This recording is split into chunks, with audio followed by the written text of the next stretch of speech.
What's up, everybody? Welcome back to another episode of In the Trenches here on the Post-Gazette Sports Now YouTube channel and podcast network. I am Noah Hiles, and joining me, as always, are the two co-hosts of the show, Jake Kradel and Gavin Bartholomew. And as you can see, if you're watching on YouTube, if you're listening on the podcast here, we've got another guest. He will be with us for the entire show. Pitt starting quarterback Christian Veilleux is joining us for all three segments. Guys, I normally throw it to Gavin and Jake to start here, but we'll start with Christian. Christian, how's it going, man? It's going great. Nice little Wednesday afternoon, man. Can't complain. There we go. So, guys, I'll throw it to you guys, too. Jake, Gavin, how's everything going? Got to be nice to be doing this show after a win. The planning sessions haven't been fun in recent weeks, but it was a lot more enjoyable this time around. Yeah, no, I'll tell you. I mean, this week's been great. I mean, starting with Sunday. I mean, coming in the facility, kind of with a win and not a loss the last 4 weeks. I mean, it's just so refreshing to get back to practice and really it's like everyone loves football to begin with, win or loss, but it's just so much easier to do when you're winning. So, I mean, I'll tell you, I'm excited for this upcoming week and excited to keep the train rolling. Yeah, it was definitely needed. The team's all fired up about it. We're all excited to get ready for this week and hopefully get another one. All right, so we'll start off like we always do by just breaking down the previous week. You guys upset Louisville, number 14 in the country, no more undefeated, huge win, and a big storyline was the guy on the screen here right beneath me. So I'll start off with Gavin and Jake. I mean, what do you think Christian brought to the offense Saturday night, and how much fun was it to really get things clicking? No, I think it was huge. I mean, he brought a spark that I think we desperately needed. At a time where we're 1-4, or we still have a lot of games left, and it was that spark that we needed. And he came up big. Those two deep shots were huge. I mean, I gotta be honest with you. I mean, before the first drive in VT when we got that long touchdown, I don't think we really had too many explosive touchdowns on the year. So it was great to see that. See his poise, see the way he can lead a huddle. Lead our team, and really really won the game for us there in that fourth quarter on that fourth down. So I'm super excited, keep it going and hopefully get back and, block for him here soon. Yeah, no, he definitely brought some juice that we definitely needed. We were missing throughout the previous weeks. That and just being like a leader for the offense in the huddle and on and off the field. I felt like he did a great job throughout the game and continued. Even in the shaky, in the beginning, we were a little shaky, right? I mean, we all kind of knew that. But, once we got rolling, everything kind of clicked. And we're going to do that again this weekend. Christian, my question for you is, were you nervous for this one? I mean, you played here and there throughout your college career, but this is your first start. It came over a bye week. It was big news. Were you nervous leading up to this one, or was it just like any other game leading up to Saturday? Yeah, kind of nervous. I mean, anytime you have your first start, you'll have some nerves, get involved. But I think my biggest problem was that I was a little antsy. I felt like I had to speed up my tempo just because it was a game situation. I was like, shoot, I'm going to get hit at some point. So I got to go. I got to speed up my footwork. And I think that's what led to me having struggle in the beginning. But like you said, I was a little nervous, but I was able to channel those nerves into positive energy, and I think it worked out pretty well. So this is a question for all three of you. Just take me into the locker room at halftime, because you guys are in the middle of a fight. You've been going score for score with this Louisville team. We saw a little glimpse of it in a cool video that Pitt football put out this week. And I think Narduzzi even said, no points allowed in the second half, which is crazy enough it happened. But I mean, what's going on in that locker room? What adjustments were made, if any, or what's the discussion going on? We'll start with Christian, and we'll just go around. Yeah, I mean, my biggest message in the second half is I told everybody we're right where we want to be. We're within one possession of a top 15 team. We knew all week that it was going to be a dogfight.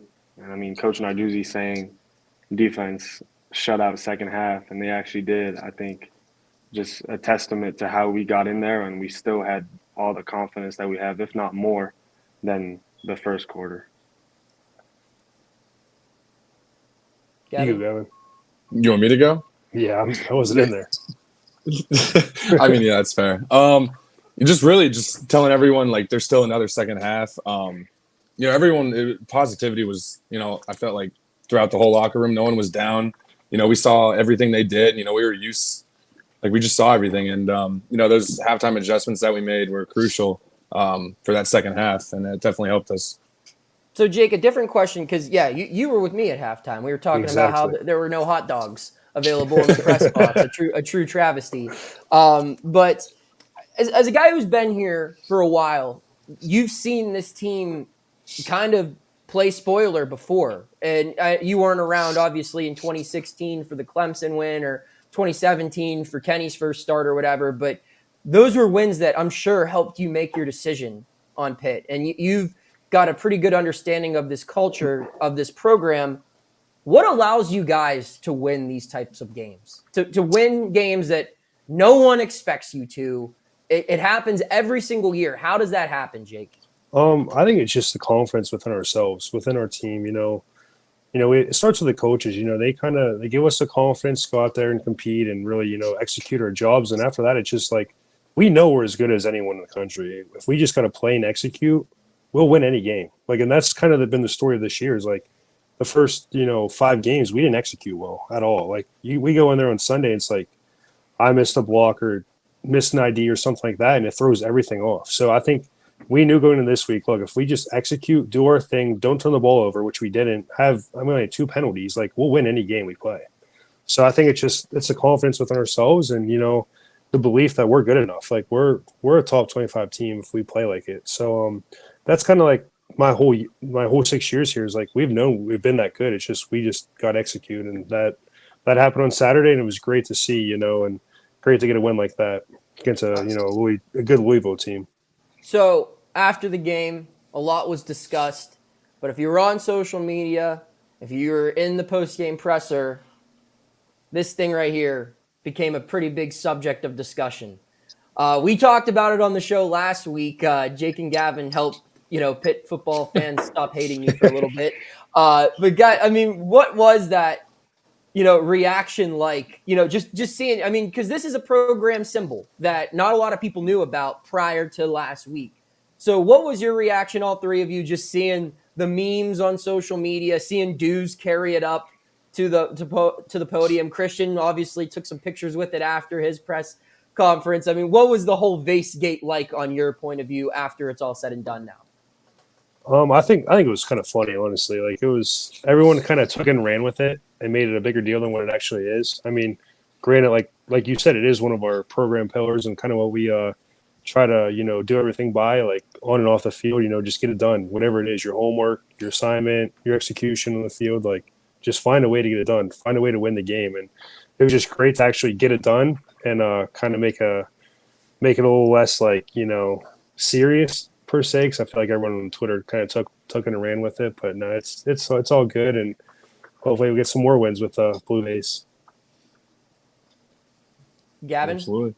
It was kind of funny. I feel like the team knows the true meaning, so that's never going to change. But looking on Twitter and seeing everyone's reactions, felt like everyone got a pretty good kick out of that. Kradel did too. And then Christian, you said you're in the blue. How many blue vases are in the room you're currently in right now? I think I counted 12 of them, all different shapes and sizes. So, I'm in your room, Gav. Yeah. So, as a guy who's new to the program, what was your first impression of this whole blue vase thing? And have you embraced it like everyone else has? Yeah, I definitely embraced it. When I first got here, I was like, what the hell's the blue vase? Coach Salem was on my case my first week here. He was like, hey, I got a vase for you. I'm like, what's the deal with this blue vase? But as you get to learn the culture out here and understand these guys and Coach Dews, you find the true meaning in the blue vase, and it becomes a part of you. The way you play, the way you practice, the way you prepare. And it's a motto that we live by. Even though it's not all over the facility, I think it's something that we hold true to ourselves. All right. So we're going to transition now to the interview portion of the show. But before we do, Jake, who is this interview brought to us by? In the Huddle is brought to you by the one place in Pittsburgh where you can caffeinate and create. Brushes and Beans Cafe in Murraysville. At Brushes and Beans Cafe, you can enjoy a delicious latte, cappuccino, cold brew, and much more while relaxing and creating your very own masterpiece. For more information, visit our website at www.brushesandbeanscafe.com or give them a call at 724-610-3782. All right. Well, I'm going to step aside here. I'm not going to take myself off the screen, but this is where Jake and Gavin typically do the interview portion of the show. So, guys, take it away. Yeah, I'll start it off. So what was it like coming into the U.S. in high school? Because I mean, I'm sure that had to have been, kind of crazy.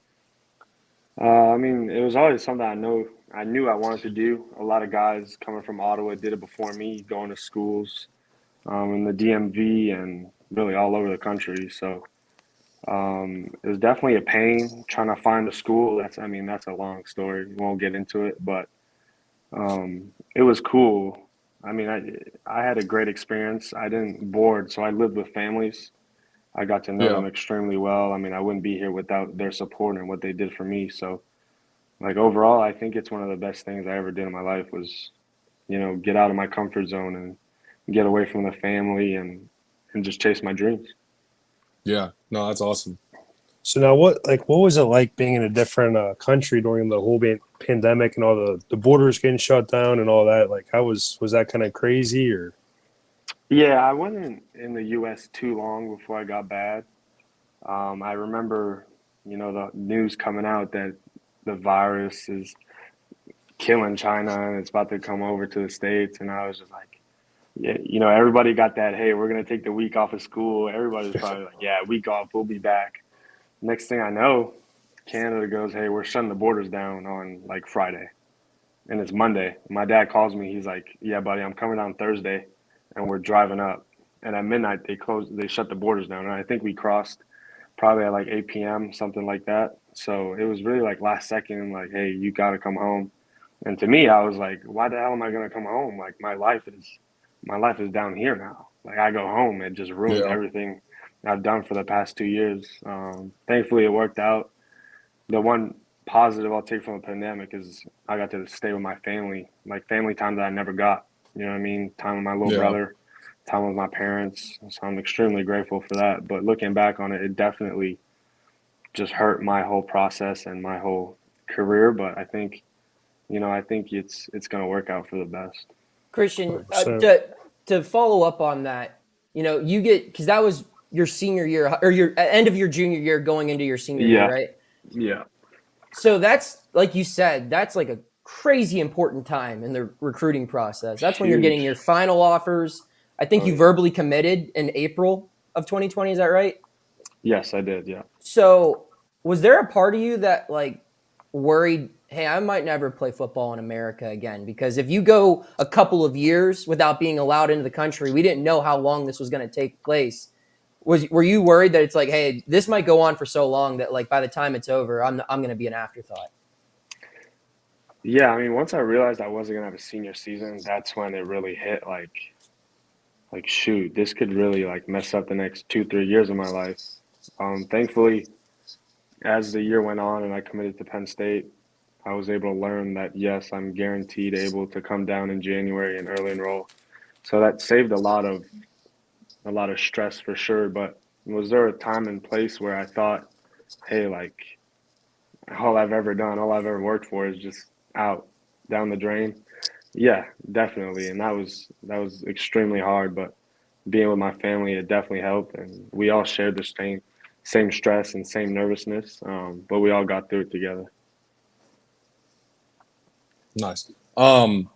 So I heard you snuck back into the U.S. for an Elite 11 camp the summer Sure before did. your senior year. Talk me through that. What happened there? So, in order to get into the States, you needed to have a good excuse to get in. So, Elite 11 was my dream. Like, if I didn't make the Elite 11, I was like, what am I doing? So, when I finally got accepted, I was like, okay, let's go. Then me and my dad are like, how are you going to get down there? I couldn't fly in, I had to drive. And at the time, what am I? I'm like 18. I just get my own license to like drive by myself past like 2 a.m. or something. So, I get a fake letter from my high school saying that I'm coming back for summer school. So I get to the border, and the border was insane. I mean, like 100 feet before you cross the border, there was a stop, and the people like checked your car. So they checked my whole car, and they were like, "Where are you going?" I'm like, "I'm going down to school." And they're like, "All right." So they let me go through. Then I get to the actual place where you're supposed to cross. I give them the letter. I mean, they're reading the letter. I think she called like 3 people over. The customs agent. She called like 3 people over. They're all reading letters. They're like, "Where are you going?" I'm like, "I'm going to school. I go to school." And they're all asking me questions. They think I'm crazy. But I'm like, "Hey, I go to school down here." So finally they let me through. And I was like, "Oh, thank God." Because at one point I thought they were going to send me back home. But luckily I was able to sneak in. So you guys worry too much about your border situation down south. Maybe you got to check up north. That's funny. So how'd you sneak back in? Did you sneak back in, or would they just kind of let you go through? Well, getting back into Canada was easy. As long as you're a Canadian citizen, they couldn't Oh, deny okay, you yeah, entry. But that going makes into sense. US, I needed a valid reason, and that was the letter from school, which luckily that worked because That's awesome. That's funny. So now, why'd you choose Pitt out of like probably all the options you had, and like being a Penn State guy and like big rival? What was your selling point on Pitt? well, to answer your rival question, I'm a dude from Canada.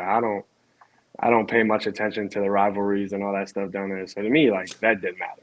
A lot of Right. people out there were like, Pitt this, Pitt that. And out here, people are like, "Oh, Penn State this, Penn State that." Like to me, that didn't exist. But from day one of the portal, I think Coach Narduzzi called me when the portal opened. He called me at like 8 a.m. So I talked to him, and then Coach Signetti the next day drove and came to see me. We had lunch for about like 2.5 hours, and it felt right. What you guys were doing, the system that Coach Signetti has, I believe in Coach Signetti a lot. And just you guys having Kenny Pickett and his success, I think that had a lot to do with me being like, hey, I can come here and succeed too, the way he did. And obviously the city, I wanted to go somewhere where there was something to do, good food to eat. So that had a lot to do with it. But overall, like once I took my official here, I mean, I just knew I committed right then and there. So. Hell yeah, that's awesome. So, Christian, on that note, you've lived here for almost a year now. What are some of your favorite things to do? Where are your favorite places to go in Pittsburgh? Best dinner spot, Pizza Primo downtown, Market Square. That's the spot. I think I've been there over 50 times. Maybe that's an overstatement, but probably somewhere around there. Things to do, definitely renting some jet skis and going to the point and all over the place. That's fun. Hanging out with the guys in Oakland, a good night out there. That's always fun with the boys. Yes, sir. And I'm Blue also Vase. real close to Maryland too. It's only like a 3-hour drive, so I'll drive down there sometimes and go see the Greenberg family, which I lived with in high school. So it was just very convenient. Like, only 8-hour drive back home, which is pretty bad, but pretty good considering the circumstances. So yeah. All right. 100%. So Christian, what we do here on this show, we play a game with our guest each week. We've had games pertaining to a whole bunch of different subjects throughout this show. Jake typically wins most of these games. We cheated one week and let Gavin have the answers, and he won one week.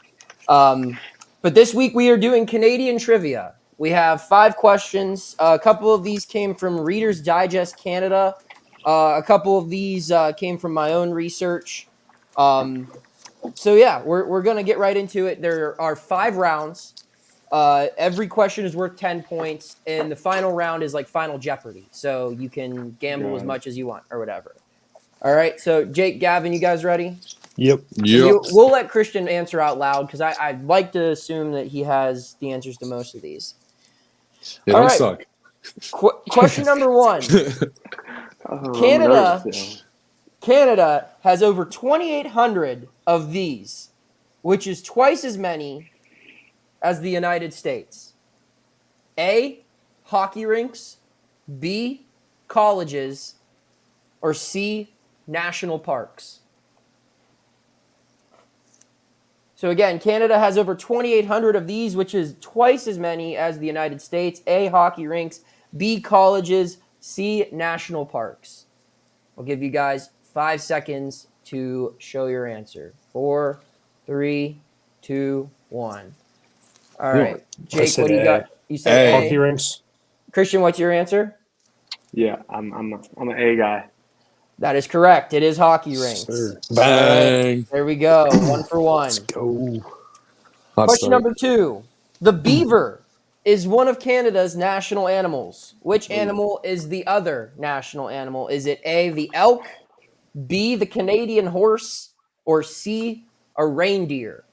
Again, the beaver is one of Canada's 2 national animals. The other is either A, an elk, B, a Canadian horse, or C, a reindeer. Jake and Gavin, you have 5 seconds to give an answer. 4, 3, 2, 1. Jake, what do you got here? I got A again. Yeah. Okay. Gavin? A. I got panicked. Christian, what is the answer? I don't know. Yo, that's bad. Either A or C. I don't know. I actually don't You're going to know. go with either A or C? Yeah. The answer is B, the Canadian horse. What the heck is What? that? Even I don't know. what a Canadian horse is. I think it's just a horse in Canada, if I had to go off a guess. But I don't know what makes it different than an American horse. But It's probably a moose or something.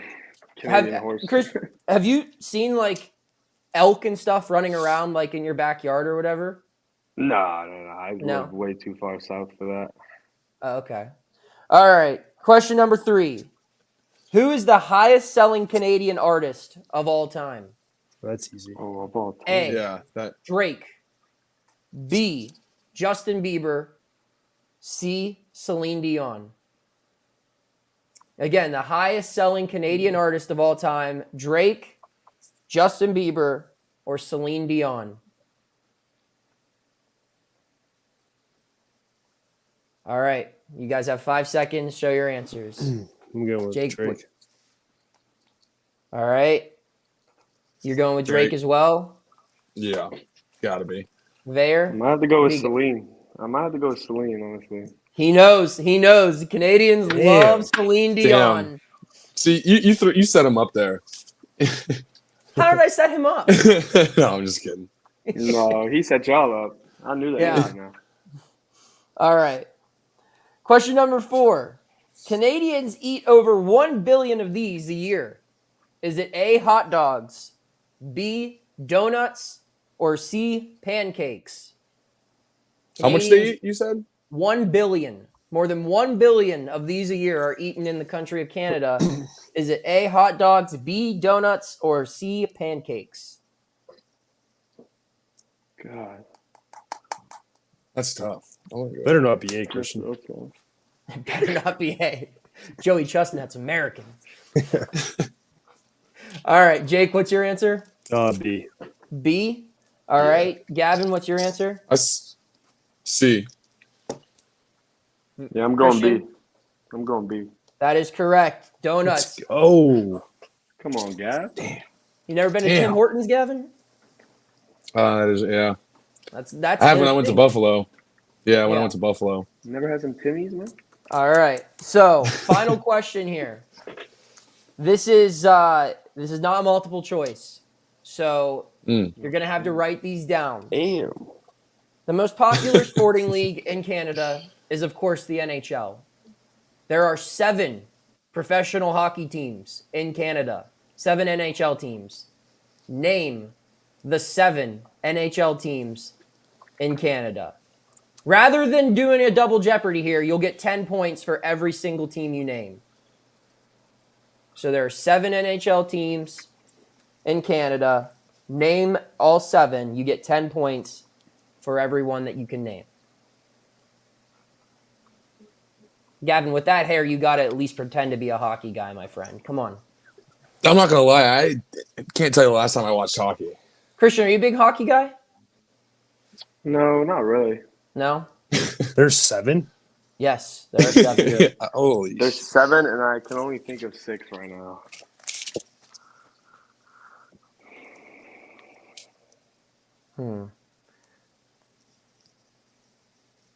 Trying to think. I'm not going to give any hints. All right. Jake, That's crazy. let me see your page. I got Senators, Maple Leafs, and Flames. All right, so Jake gets 3. Gavin, let me see your page. You got to show it up that way. Bang. No, That's sad. None? Yeah, I That's was just gonna sad. take the L. I had no shot. All right, I'm Christian. not gonna do that. Can you Well- name all 7, Christian?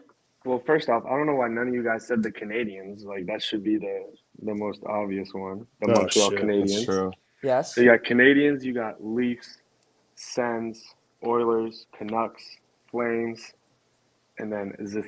I can't figure out the 7th one, man. So I got 6 for you. The Winnipeg Jets. The is the 7th. Winnipeg. Oh my God, yeah. Yeah. Shit. That's all right. Christian, surprisingly enough, cleans up and wins Canadian trivia with 90 points. Jake comes in second with 50. Gavin, not a good Canadian. That's just sad, Gavin. Yeah. No, yeah. That, All that right. guy's American hold my for head sure. All right, Gavin, as we transition over, since you lost, you have to be the one to do the ad read, even though you always do the ad read for this segment. Go ahead, tell us who this upcoming segment is brought to us by. Yeah, this segment is sponsored by Rendine Consulting, helping companies, staff integrate and optimize their technology systems. Call 412-965-5933 for your technology needs. All right. So the way this works, Christian, we go through 4 topics here. The first one is a headline reaction. Second one is say something nice, where we talk about the upcoming opponent. Third segment is the practice player of the week, where you give some shine to some guys who have been looking good in practice this week. And the last one is key to victory, where you say your team's key to victory in 5 words or less. So the first one, headline reaction. This comes from ESPN. It's actually from the Associated Press. It says NCAA focused on employment status for athletes at Senate hearing. So as always, NIL, big topic. They've been discussing it, adding legalities to it for years now. But the idea of college players being employees of the university is something I would like to get all of your thoughts on. So some of the positives with this, obviously, I mean, I think this would include a revenue share. So the money that gets made from bowl games, from television revenue, from March Madness, that would be shared with you. So there'd be a bigger financial pot to distribute. That $40 million a year you guys get from the ACC, some of that would go into your pockets. What would it also mean is healthcare from the university, and that means healthcare. I think I read 10 years after you leave your university, you get healthcare because you played a sport there. It would also mean a contract, though. So unlike an NIL thing, where if you want to transfer, you don't have to worry about losing a brand deal that you might have made on your own or something. You're an employee here. So all of these benefits are tied into your commitment to said university. So we can go around. We'll start with Gavin and then just go counterclockwise. What are your thoughts on being an employee? Would you rather keep things the way they are now with NIL, or would you rather be a university employee?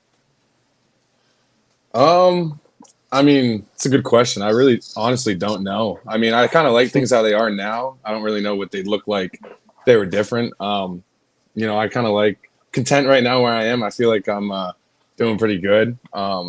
So I don't know. I'll see what everyone else thinks. But that Snickers money's treating you well, huh, Gavin? Not too bad. Yeah, not too bad. Christian, what are your thoughts? I think there's a lot of implications both ways, but I think my biggest stance on it is, like you said, the ACC makes what, like 40 million? I mean, if we could just get like just a small percentage of that, I think it would be more than enough for us student athletes for sure. I think if they can benefit off of us, playing every week and putting our bodies on the line, I think that we're entitled to at least a little chunk of that for sure. And to be clear, Christian, the ACC doesn't get 40 million. Every school in the ACC gets 40 million a year based off of the television deal. And that number is like, okay. I believe it's like 60 or 70 in the Big Ten or the SEC right now. So, yeah. So that's. I mean, if every sport year got a little chunk of that, I think everybody would be extremely happy and satisfied. Jake?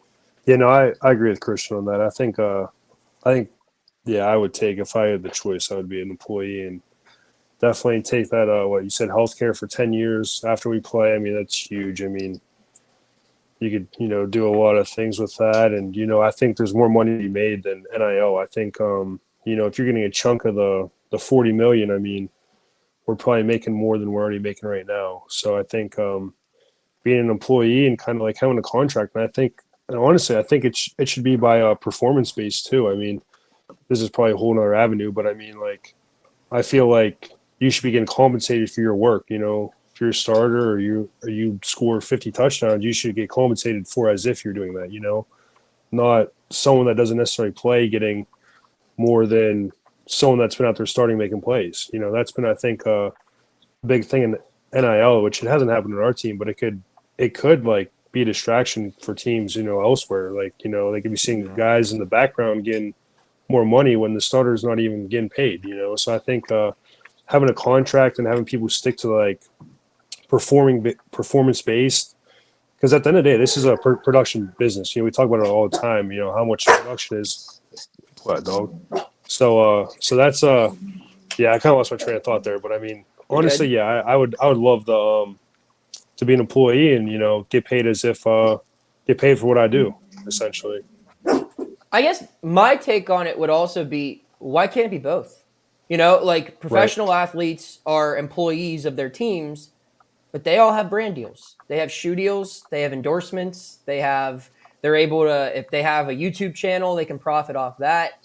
So if you guys were to become university employees, like that's your base salary. That guarantees you certain money. But if you do perform well, and I think that's where the incentive comes in, Jake, to do well, where, everyone from the team gets a certain amount. But then if you do well and you become like a Michael Penix or a Caleb Williams and you become a national household name, brands will still want to work with you, and you can have an agent to help you negotiate those brand deals. So I think why can't it be both? I guess would be my thing if I were in your guys' spot. But that whole concept will be interesting because I don't know how a revenue share agreement works out to where it would be beneficial for college players, because you guys can't really form a players union because none of you guys are going to be there for more than 4 or 5 years.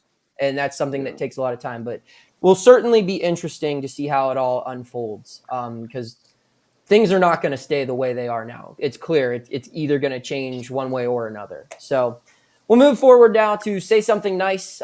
Say something nice about your upcoming opponent, Wake Forest, 3-3. You guys play there on the road in Winston-Salem Saturday at 3:30.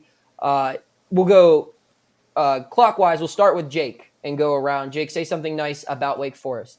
No, they're a super talented team. I mean, they're a team that, like you said, they're 3-3, but truly, I mean, they're a team that could be as easily 3-3. They could be probably 5-1. They played Clemson tough. They played Virginia Tech tough to the fourth quarter. I mean, it's a really good team, really talented defense. I mean, up front, they're physical, fast, explosive. So, I mean, we got our hands full, but I mean, that's what we look forward to, and just execute, and we'll see how we feel on Sunday. Yeah, like Jake said, they're a great team. I've actually got somebody I look up to from Ottawa. His name is Luigi Villain. He played at Wake Forest his last couple of years before he went on to go play defensive end for the Vikings. So I'm excited to go down there. I actually know one of their linemen, so excited for the opportunity. Gavin? Yeah, no, I mean, we get to play another good football team this week. Up front, they're pretty big. I think they're good tacklers in open field and stuff like that. So it'll be a fun test. All right. And okay, so third down, we go with Jake and Gavin podcast practice player of the week. We'll start with Gavin and go around. Who is your practice MVP this week, Gavin? Yeah, I'm going to give it to Kenny Johnson. I feel like he had a good week of practice. He had a hell of a catch today in practice I saw him make, so I'm going to give it to him this week. I'm going to say I'm going to go defense side of the ball. I'm going to say DeAndre Jules. I think he's going to have a really good game. I mean, we talked about him a lot earlier in the season with how he played in camp and stuff, and he's been a guy that's been super close to making, splash plays. Just, maybe a missed tackle in the backfield or a missed sack here or there. But I mean, that guy, he's getting to the quarterback. So I think he's gonna have a great week this week. Christian, what about you? Practice player of the week. I'm gonna give a shout out to one of our D linemen on the scout team, Thomas Aiden. Yes. I mean, I could give the award to him for every single week this year. Dog. He brings the energy to practice. He pushes our O-line extremely hard, and today he was a factor for sure. So, super thankful to have that guy to get us ready every week. All yeah, right, to guys. piggyback off that, honestly, Thomas is a guy that I'm not sure if a lot of people in the media know or outside the facility really know, but I mean, that's a guy that comes in. He's a walk-on. He's a guy that gives us everything every day. I mean, that dude, like Christian said, like he's giving us fits. And I'll tell you, it makes it so much easier for guys like me inside, sometimes Gavin when he gets to block him every once in a while. I mean, it makes the game so much easier, and it's just crazy how fast it is, during the week, practicing against him. So, I mean, I think that guy has a bright future here. I think he's going to be a guy that a lot of Pitt fans will get to know here in the next couple of years. All right. Well, it looks like Gavin's having a little bit of Wi-Fi issues, so we can just. Oh, yep, and he's gone. So we can wrap up the show here with our key to victory in 5 words or less. We'll let Jake and Christian give their key to victory. Christian, we'll start with you. 5 words or less. How does Pitt beat Wake Forest? No turnovers. There you go. All right. Execute. And Christian, I like that how you said no turnovers and then there you go. So like even that's perfect 5. There you go. All right. So on behalf of Gavin, who is gone, and Jake and our guest Christian, I'm Noah Hiles signing off, saying thanks for tuning in for another episode of In the Trenches here on the Post-Gazette Sports Now YouTube channel and podcast network. You can hit that subscribe button if you want to for all of your Pittsburgh sports coverage by the Pittsburgh Post-Gazette. Take care. Thank you for checking out this content from Post-Gazette Sports. If you enjoyed the video, please like it and subscribe to our YouTube channel. Check out our Apple Podcast channel for more podcast content. Click below for a special deal of 99 cents for a 3-month subscription to the Pittsburgh Post-Gazette.